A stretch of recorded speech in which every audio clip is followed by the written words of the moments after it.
I'm Erik Lundgaard. I'm Danny Monar. So we're going to be talking today about some environmental quality control and PPE, personal protective equipment. So it is not fun, but you need to have it when you're doing any type of hazardous drugs handling and exposure of that. We're very familiar with environmental sampling on all different platforms, whether it's asbestos, lead, mold, indoor air quality, contaminants, soot, but the healthcare industry, this is kind of very new to them. I mean, what do you think? What do you think that would be beneficial for them to know when you're kind of jumping into testing and sampling for hazardous drugs? Something they should know, it's going to be regular. We would come in biannually and do the same exact sampling as we did the time before. So I think just, being knowledgeable that it's not just a one-time deal, that, it's ongoing monitoring of their facility, to make sure that they're following the right protocols to, prevent exposing their workers to hazardous drugs.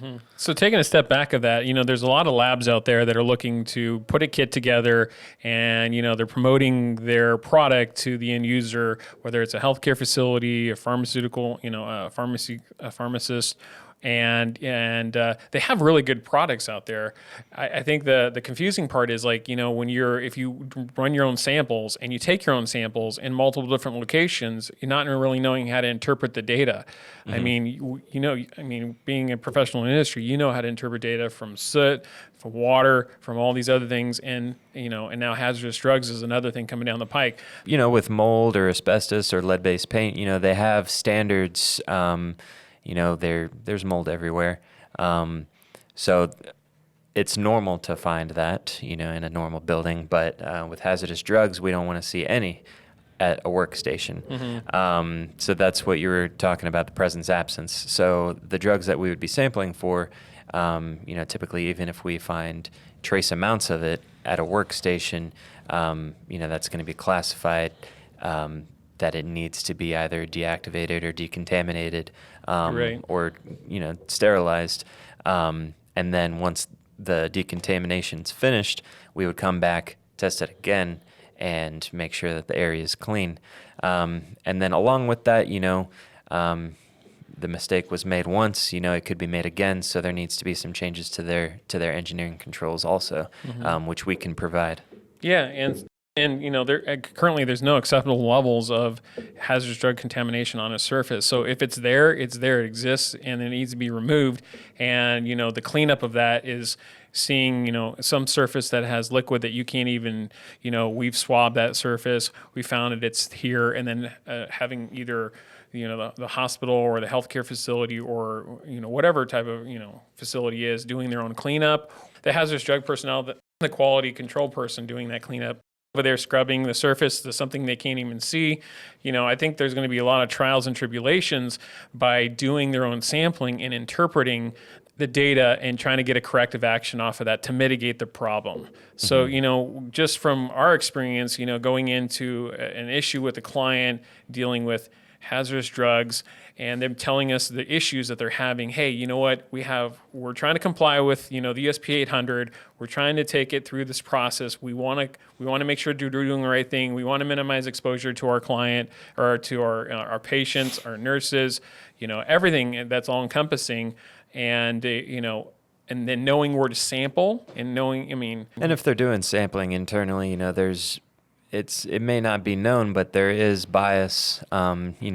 If the person's working there, they could be like, that may have some hazardous drugs on it. I'm not going to sample there today. You're right about that. Yeah. So we come in unbiased, and we sample where it needs to be sampled. And when we go in, we're looking for hazardous drugs. We're not looking to, give you a passing grade. Yeah. So I think that's beneficial as well. Having a third-party consulting company in there and being your eyes and ears and validating third-party, it's going to definitely benefit them, across the board. And knowing where we've done it before, where we've taken those locations. Just looking through some of the areas, a typical sampling protocol would be, interior of a CPAC and equipment contained area, pass-through chambers, surfaces in the staging areas or work areas.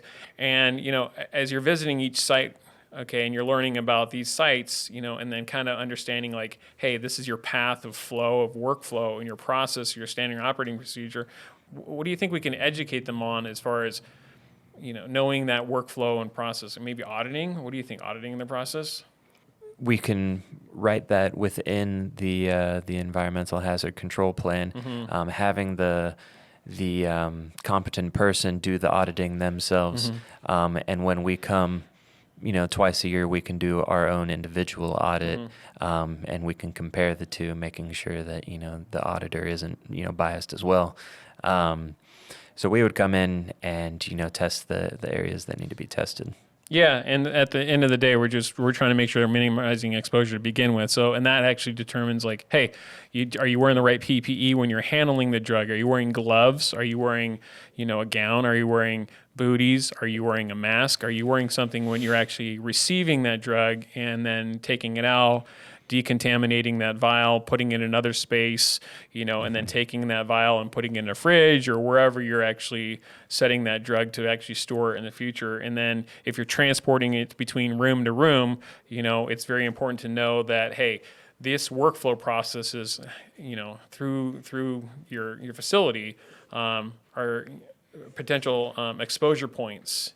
And so, that's where our 3D camera is going to come in really cool. So, and, I know we talked about that in the last episode between, take me through a scenario. What would it be if you're actually sampling, maybe a telephone, a surface table, maybe a CPEC, maybe some of the areas outside of the HD buffer room, patient administrated areas. We would have a consultant come in there for you, and pretty much take a kit out.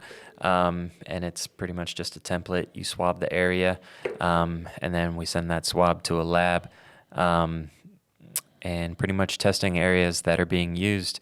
A lot of the times, in our experience, we've seen that people don't like wearing PPE. They don't like, it slows down things.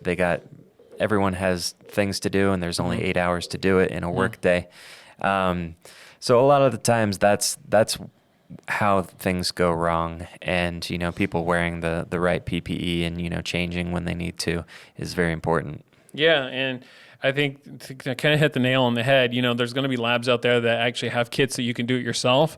But I think there's a lot of the science behind that is like, hey, you need somebody that actually can walk and hold your hand through this process, take you through, audit what your current, your standard working operating procedures are now between, and then, understanding the big picture of things from sampling to interpreting that data and then giving you corrective actions and mitigating all that stuff.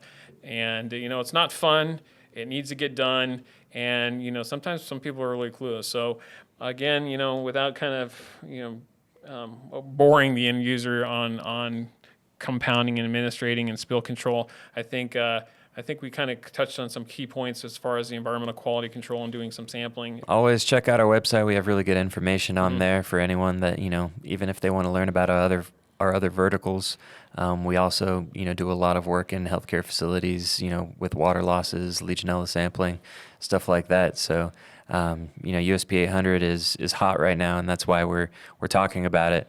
But there's still other things that need to be taken care of. Yeah, I agree totally. And so, I guess if your facilities and engineering controls and those different types of directors and people, if you want to become best friends with us over here, we'd love that, and we can help you out. So, Danny, thanks again.